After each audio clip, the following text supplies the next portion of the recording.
Welcome to the Deep Dive. Today we're heading into the shadows, you could say. We're doing an in-depth look at the Mossad, Israel's national intelligence agency. That's right. And we're working from excerpts of a document, basically an overview of this, well, very well known, but also very secretive organization. Exactly. And our mission, as always, is to pull out the most important bits, the surprising insights about this agency. Okay, so let's maybe unpack this a bit. The Mossad, established back on December 13th, 1949, though it wasn't actually called the Mossad then, was it? No, not initially. It started as the Central Institute for Coordination, and the driving force behind it was really Prime Minister David Ben-Gurion. He saw a need for, well, a central body to get Israel security services working together better. Right, those services being AMSN, that's military intelligence, external threats, Shin Bet for internal security, Yep. and the political intelligence service, which eventually just got folded into the Mossad proper. Exactly, fully integrated later on. And then, yeah, March 1951, there was a pretty big reorganization. That's when it was restructured and put directly under the Prime Minister's office, right? Yes. And that direct reporting line, I mean, that's still a really key feature of the Mossad today. The current director, David Barnea, he reports only to the Prime Minister, directly. Which, yeah, that brings up that interesting point from Ronan Bergman, the journalist. He called the Mossad a deep state, didn't he? Precisely because it answers straight to the PM, not really the Knesset. It's a powerful structure, and, the governance itself has evolved. It started with a committee, Va'adat. Now there's a Ministry of Intelligence sort of overseeing the broader community. But the Mossad's direct link to the PM is still there. It persists, yes. And the scale, I mean, it's quite something. An estimated annual budget around, what, 2.73 billion US dollars? Roughly 10 billion shekels, yeah. And about 7,000 employees. Which makes it one of the biggest spy agencies in the world, easily. That budget, while large, seems kind of comparable to, say, MI6, doesn't it? Yeah. Maybe suggesting a focus on targeted ops over just mass surveillance. I think that's a fair assessment. Absolutely. Its mandate is broad intelligence gathering, covert ops, counter-terrorism, and yeah, unlike agencies maybe heavy on SIGINT, Mossad has this history, this reputation for human intelligence and direct action. Which you see in the kinds of operations they're linked to. You do, and that broad mandate, well, it naturally looked on all those allegations about involvement in assassinations around the world. And it's worth just remembering Ben-Gurion's original idea, that need for a unified approach right from Israel's early days. Oh, and we should definitely mention Eliza Magan-Helley. Yes, absolutely. Highest ranking woman in Mossad's history. She was deputy director back in the 1990s. Quite an achievement, especially in that field back then. No question. Okay, let's shift to recruitment. How do they get their people? Sounds like they could be pretty creative. Like that 2016 ad for the cyber division. A puzzle. Yeah, that was really something, wasn't it? Just fascinating ingenuity. It wasn't just an ad. It was this really complex online riddle. You needed specific tech skills just to solve it. So it kind of pre-screened applicants automatically. Exactly. It was self-selecting for the talent they needed. Apparently, it drew over 25,000 applicants. And they actually hired dozens who managed to crack it. Wow, that's smart. Very clever. And then there was that interview, apparently quite rare, in Lady Globes back in 2012, gave some hints about the process. It did. A little window into, the screening tests, the challenges of work-life balance in that world, the intense pressure. Teamwork, emotional intelligence. Yeah. Dealing with adversaries even. Yeah, it offered a glimpse, which is unusual, into the human side of working in such a high-stakes environment. And the structure itself, okay, officially it's classified, but we have some idea, right? Divisions led by directors, kind of like IDF major generals. That's the understanding, yes. And Samet seems to be, well, a really central division. The biggest one, yeah. Handling the overseas spying. That's right. They're case officers, the Katzes. They're the ones running agents abroad, using different covers, diplomatic, unofficial, you name it. And it's interesting, two recent Mossad directors, Yossi Cohen and the current one, David Barnea, both used to head up Samet. Tells you something about that division's importance. Then there's Caesarea. That sounds like where the really sharp-end stuff happens. Special ops, the Kedon unit. The Kedon unit, yes. That's the elite group often associated with assassinations. Highly trained operators. Close quarters combat, covert takedowns, that sort of thing. Presumably. And then you've got Q-Shit, more on the technical side. Right, electronic surveillance, break-ins, wiretapping. Yeah, using advanced tech for signal intercepts, maybe physical breaches too, adapting to modern security. And of course, there has to be a human resources division. Can't forget HR. Huh, true. And there are whispers of another unit, Metzada. running small units of combatants. That's what the document mentions, yeah.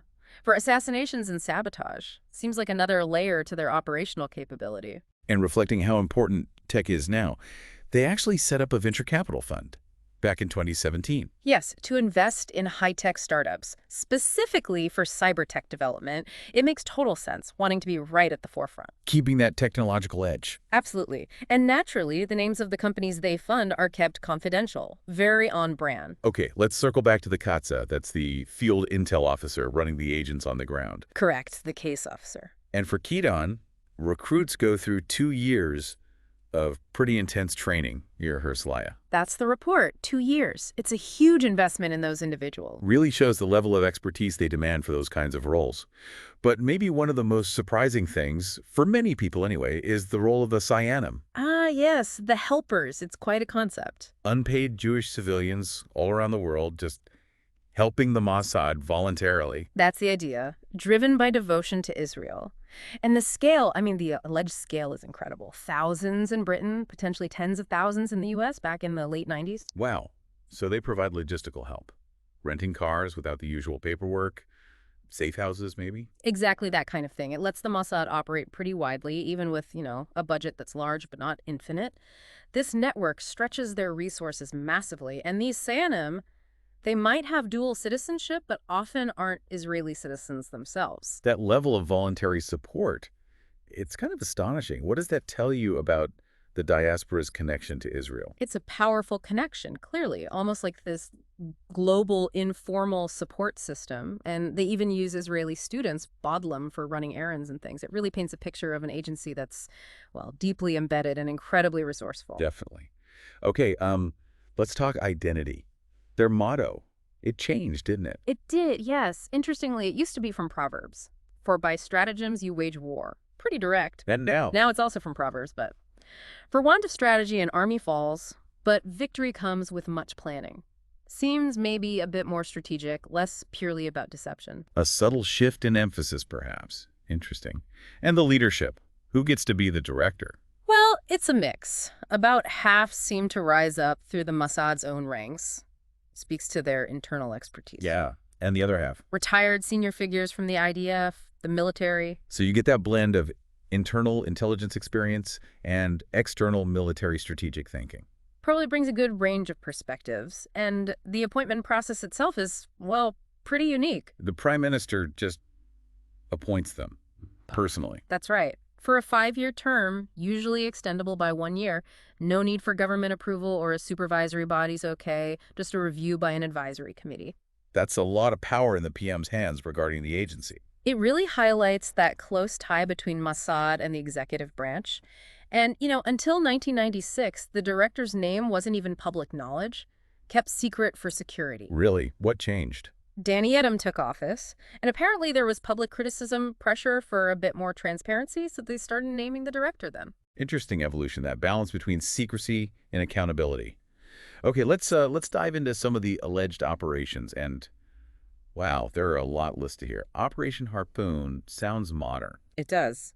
A joint thing with a group called Shirat Hadin, going after terrorist financing networks. Very 21st century counter-terrorism focus. But going way back, their involvement in Egypt was significant, wasn't it? Oh, yeah. Intelligence for the 56 Suez crisis, cutting communications, and then the Wolfgang Lotz story. Classic deep cover espionage. Right, the Champagne spy, gathering intel on missile sites, German scientists, even sending letter bombs. That's the story. And the unintended consequences when West German citizens got detained, which apparently led to Lotz confessing, shows how complex these things can get. Then fast forward to 1967, the Six-Day War. That meeting between the Mossad chief then, Mir Yermit, and Robert McNamara, the U.S. Defense Secretary, described as a flickering green light for Israel to attack. Powerful stuff. It really underscores how crucial intelligence can be in shaping huge strategic decisions. And the intel they provided on the Egyptian Air Force for Operation Focus.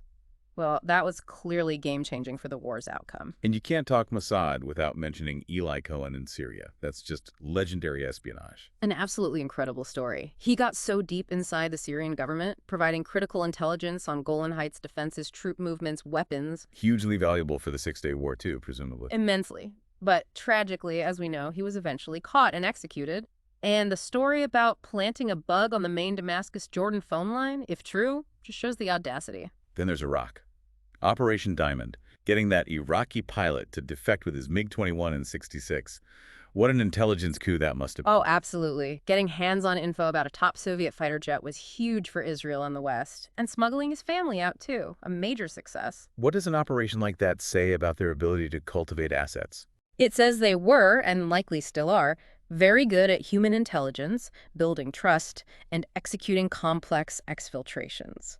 And then Operation Sphinx, targeting the Osirak nuclear reactor later on, shows that long-term focus on perceived existential threats. And of course, maybe the most famous one, abducting Adolf Eichmann from Argentina in 1960. Hugely famous, yes. And also controversial internationally. The UN Security Council acknowledged the justice aspect, but definitely flagged the violation of Argentina's sovereignty. It raises big questions about international law versus seeking justice for atrocities, doesn't it? It absolutely does. Complex, ethical, and legal ground. And they apparently planned to go after Joseph Mengele, too, but called it off. The U.S. allegations are also fascinating and murky. Promise software theft claims, the Jonathan Pollard case fallout suggesting another high-level spy. Very complex, often disputed events. The claim about blackmailing Clinton over Monica Lewinsky tapes to free Pollard. Seems pretty wild. It does. And the warning they apparently gave the FBI and CIA before 9/11 about a possible large-scale attack paints a really complicated picture of the U.S.-Israel intel relationship. Yeah, cooperation mixed with suspicion, like the CIA worries about Israeli spying in the U.S., revealed by Snowden. Exactly. Underlying tensions despite the alliance. And the more recent claims about Jeffrey Epstein's alleged ties adds yet another layer. Moving over to Iran. Lots of alleged activity there, getting that General Ali Reza Askari to defect in 2007. That's one allegation, yes. And suspected involvement in explosions at military bases, assassinations of nuclear scientists. It clearly shows an intense focus on Iran's nuclear program. Which brings us to that incredible 2018 operation infiltrating Iran's secret nuclear archive in Tehran. Just astonishing. Smuggling out over 100,000 documents, an incredibly bold and seemingly very successful operation revealing the scope of the Ahmad project. And just recently, former Iranian President Ahmadinejad claiming Mossad had infiltrated Iranian intelligence itself. Startling, if true. It certainly is. Shows the ongoing intelligence battle. Then there was the failed assassination attempt in Jordan, 1997. Khalid Mashal. That had major blowback, didn't it? It really did. Mossad agents caught, needing an antidote delivered, and ultimately Israel having to release Sheikh Ahmed Yassin, the Hamas founder, shows how quickly covert ops can go wrong with significant consequences. And the Dubai incident in 2010, the killing of Mahmoud Amabu, the passport scandal. Huge international fallout from that one. The sheer number of fake passports used from various countries really exposed the logistical side and the diplomatic risks. Yeah, that caused a major diplomatic headache for several countries. What about links with India? RNAW. The document mentions clandestine links going way back. It makes sense strategically, doesn't it? Shared concerns, potential for cooperation. Alleged use of safe houses, even joint protection for Modi on a visit, suggests a pretty close relationship if true. It points towards a deeper level of intel sharing and operational cooperation than might be publicly acknowledged. And more recently, Malaysia. Assassinations, attempted kidnappings, alleged. Suggests their counter-terrorism focus remains global. The alleged uncovering of an 11-member Mossad cell there in 2022 points to an ongoing, sophisticated presence far from home. And finally, Europe. A long list there, too. Killing Herbert's Kukers, the Nazi collaborator. In Uruguay, actually, not Europe. Ah, right, Uruguay. Good catch. That also alleged role in Mehdi Ben Barka's disappearance in France. Operation Noah, smuggling those missile boats out of Cherbourg. That was audacious. The Lillehammer affair in Norway. The tragic, mistaken identity killing. A terrible mistake with lasting repercussions. Wiretapping in Switzerland. The Dicko kidnapping attempt in the UK. Passport fraud in New Zealand. Even recent allegations about targeting ICC staff. It's quite a history. It really covers a huge spectrum, doesn't it? From targeting individuals linked to the Holocaust to complex logistical ops, counterterrorism, political intrigue. And yeah, sometimes tragic errors or controversial actions like the Lillehammer case or the ICC allegations. And it's no surprise, really, that Mossad pops up so much in popular culture. Films like Munich, Operation Finale. Sort of Gideon Before Munich, yeah. Books by Daniel Silva, John le Carre. TV shows like Tehran, even NCIS gets mentions in. These portrayals, even if fictionalized, They definitely shape the public image, don't they? They absolutely do. They contribute to this image of a highly effective, sometimes maybe ruthless, but definitely potent intelligence agency operating deep in the shadows. Okay, so as we kind of wrap up this deep dive, what are the big takeaways for you synthesizing all this? Well, for me, it's the sheer length and impact of their history, first off. Then the truly global reach of their operations, the incredible diversity of what they allegedly do. It's not just one thing. And this constant blend of, old school spycraft, human intelligence with very modern cutting edge tech. Yeah, that blend is key. And the surprising moments, the aha things, for me, definitely that puzzle recruitment, just ingenious. And the sheer scale of the Cyanim network, that volunteer army, plus the boldness of ops like Eichmann or the Iran archive raid. Yeah, those are great examples. For me, maybe it's also that incredibly complex web of international relationships. They navigate secret alliances, rivalries, cooperation, friction, sometimes all at once. And maybe just how an agency, okay, well-funded, but not infinitely funded, can achieve so much reach, partly thanks to that dedication from personnel and, as you say, that unique Cyanim network. It really gives you a lot to think about. So on that note, maybe a final thought for your listener. When you consider the scope of the kinds of operations we've discussed, attributed to an agency like the Mossad, what does its existence and these alleged actions tell us about how nations try to secure their interests in, well, a really complex and often dangerous world? What are the lines and who draws them? Something to mull over. A very pertinent question indeed. Definitely something to think about until our next deep dive.